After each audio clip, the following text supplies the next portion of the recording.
सुप्रभात बच्चों। नया विषय लेकर मैं भावना राठौर फिर उपस्थित हूँ और आप सभी का स्वागत करती हूँ। बच्चों, इस वीडियो में गतिविधि स्वरूप आज हम सर्वनाम के बारे में जानेंगे। सर्वनाम वही हिंदी में जैसे आप जानते हैं संज्ञा के स्थान पर प्रयोग किए जाने वाले शब्दों को सर्वनाम कहते हैं। तो संस्कृत में भी वैसे ही परिभाषा सर्वनाम की है। संज्ञा के स्थान पर प्रयोग में लाए जाने वाले शब्दों को सर्वनाम कहते हैं। बच्चों, संस्कृत में सर्वनाम शब्द अलग होते हैं और हिंदी में अलग होते हैं। तो यहाँ हम संस्कृत के कुछ सर्वनाम शब्दों को हिंदी के शब्दों के अर्थ के साथ जानेंगे। जैसे तत्, वह, यत्, जो, एतत्, यह, किम, क्या और कौन। अस्मत्, मैं, युष्मत्, तुम या तुम। देखा बच्चों, सर्वनाम तो वही है। स्मरणीयम, स्मरणीयम का अर्थ होता है याद करने योग्य। बच्चों, आप इसको बहुत अच्छी तरीके से समझ लीजिए। सर्वनाम शब्दों के रूप तीनों वचनों और तीनों लिंगों में अलग अलग होते हैं। जैसे तत् का अर्थ होता है वह, और तत् पुल्लिंग में चलता है एक वचन, द्विवचन, बहुवचन में। तो हम जानते हैं बच्चों, एक वचन में तत् को कहा जाता है सह, वह, उसका अर्थ है। देखा। अब तत्पुल्लिंग को हम द्विवचन में जानेंगे बच्चों। तत्पुल्लिंग को द्विवचन में कहा जाता है तौ। तौ का अर्थ होता है वेदों। बार बार स्मरणीयम बताने का अर्थ ये है कि आप बहुत अच्छे तरीके से समझ लें कि सर्वनाम शब्दों के तीनों वचनों और तीनों लिंगों में अलग अलग रूप चलते हैं बच्चों। देखा आपने, तत्, वह पुल्लिंग एक वचन में, द्विवचन में और बहुवचन में। बहुवचन में ते हो जाता है वे सब। जो हिंदी में आप वे सब कहते हैं उसे ही संस्कृत में ते कहा जाता है पुल्लिंग में, तत्पुल्लिंग में। और जानते हैं बच्चों, तत् स्त्रीलिंग शब्दों के रूप को जानते हैं बच्चों। एक वचन में तत् स्त्रीलिंग होता है सा। तत् स्त्रीलिंग का द्विवचन होता है ते, अर्थात वेदों। तत् स्त्रीलिंग का बहुवचन में चलता है ताहा, अर्थात वे सब। देखा। अब तत् नपुंसकलिंग शब्दों के बारे में जानेंगे। तत् नपुंसकलिंग के लिए एक वचन में होता है वह। तत् द्विवचन में होता है ते, अर्थात वेदों। तत् नपुंसकलिंग बहुवचन होता है तानी, अर्थात वे सब। तो नपुंसकलिंग में कैसे चलेगा? तत् ते तानी। तत् अर्थात वह एक, ते अर्थात वे दो, तानी अर्थात वे सब। देखा बच्चों, तत् सर्वनाम है और वह पुल्लिंग में अलग, स्त्रीलिंग में अलग और नपुंसकलिंग में अलग चलता है।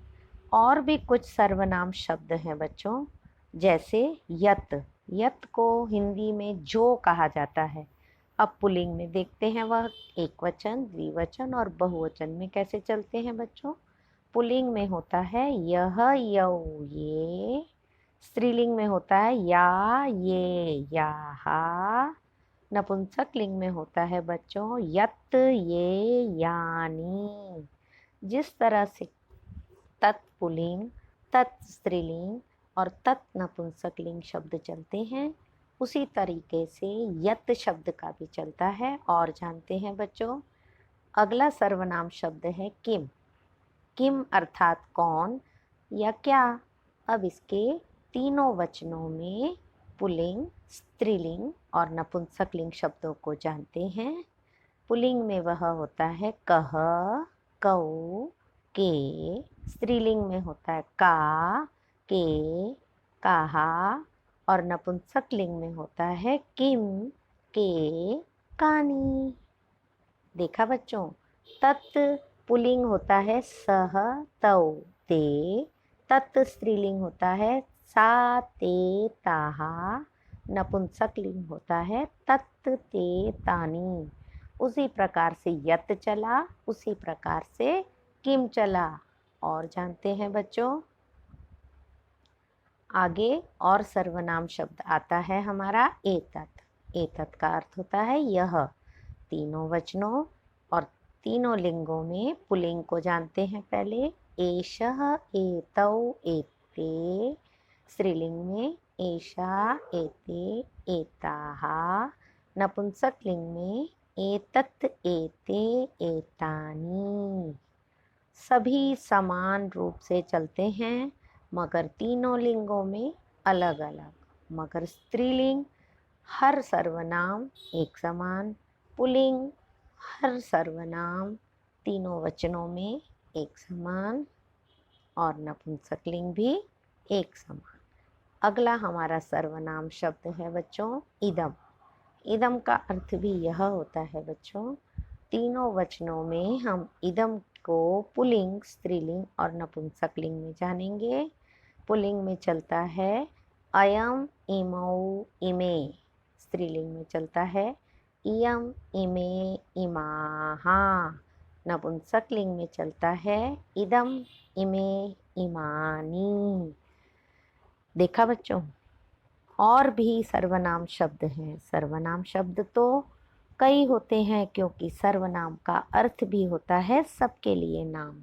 तो कोई भी ऐसी वस्तु या व्यक्ति नहीं छूटता जिसके लिए कोई नाम ना हो, अर्थात सर्वनाम ना हो। तो हम जानते हैं अस्मत् के बारे में। सर्वनाम शब्द अस्मत् के रूप तीनों लिंगों और तीनों वचनों में समान रहते हैं। अभी तक आपने जाना बच्चों स्त्रीलिंग, पुल्लिंग और नपुंसकलिंग, मगर अस्मत् में ये दोनों लिंगों और तीनों वचनों में समान चलता है बच्चों। दोनों लिंग यानी स्त्रीलिंग और पुल्लिंग। अस्मत् में नपुंसकलिंग नहीं होता है। तो देखते हैं बच्चों, अस्मत् में तीनों वचनों में किस तरह से चलता है। जैसे एक वचन में होता है अहम खादामी, यह लड़कों के लिए भी इसी प्रकार चलता है। पुल्लिंग अर्थात पुल्लिंग होगा तो भी वह यही कहेगा अहम खादामी, मैं खाती हूँ या मैं खाता हूँ। देखा बच्चों, चलिए आगे चलते हैं।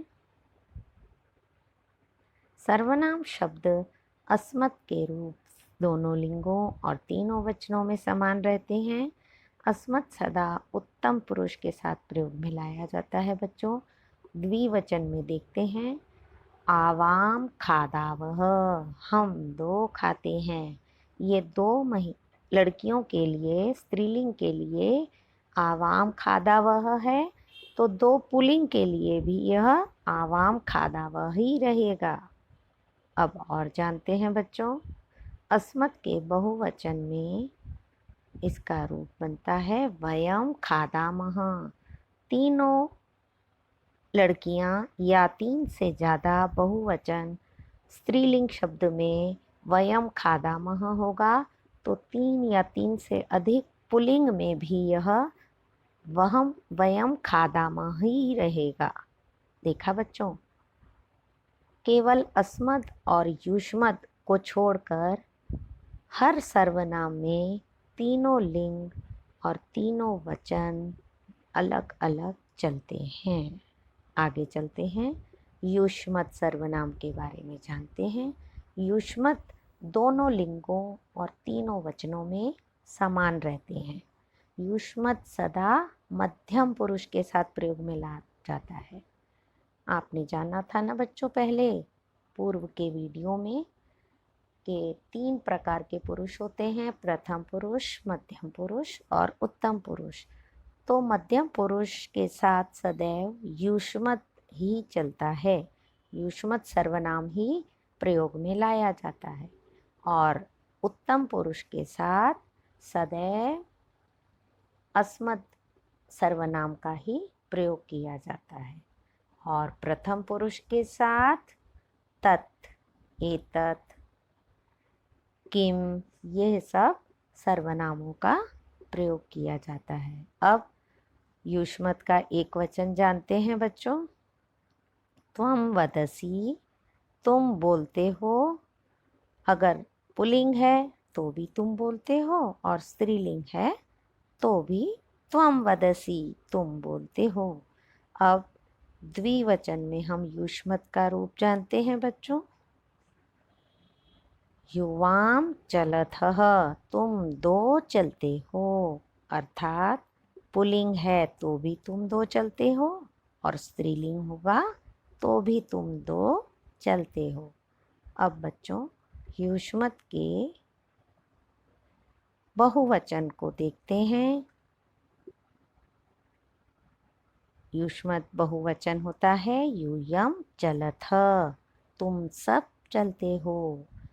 अगर पुल्लिंग है तो भी तुम सब चलते हो, और स्त्रीलिंग है तो भी तुम सब चलते हो। यह केवल अस्मत् और युष्मत अर्थात उत्तम और मध्यम पुरुष में ही स्त्रीलिंग पुल्लिंग को समान रूप से चलाया जाता है। देखा बच्चों, संस्कृत भाषा जैसी बोली जाती है वैसी ही लिखी जाती है।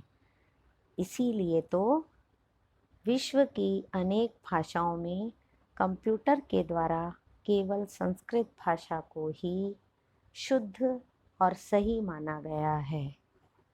तो बच्चों, आशा है इस वीडियो के द्वारा सर्वनाम से संबंधित आपके अधिकाधिक संशयों का समाधान हुआ होगा। इसके अतिरिक्त आप इस के बारे में अपनी पुस्तक से तथा आपको प्रसारित किए गए अन्य वीडियो के द्वारा जान सकते हैं। ठीक है बच्चों, इस वीडियो में इतना ही। अगले वीडियो में अगले विषय के साथ हम फिर उपस्थित होंगे। तब तक के लिए धन्यवाद।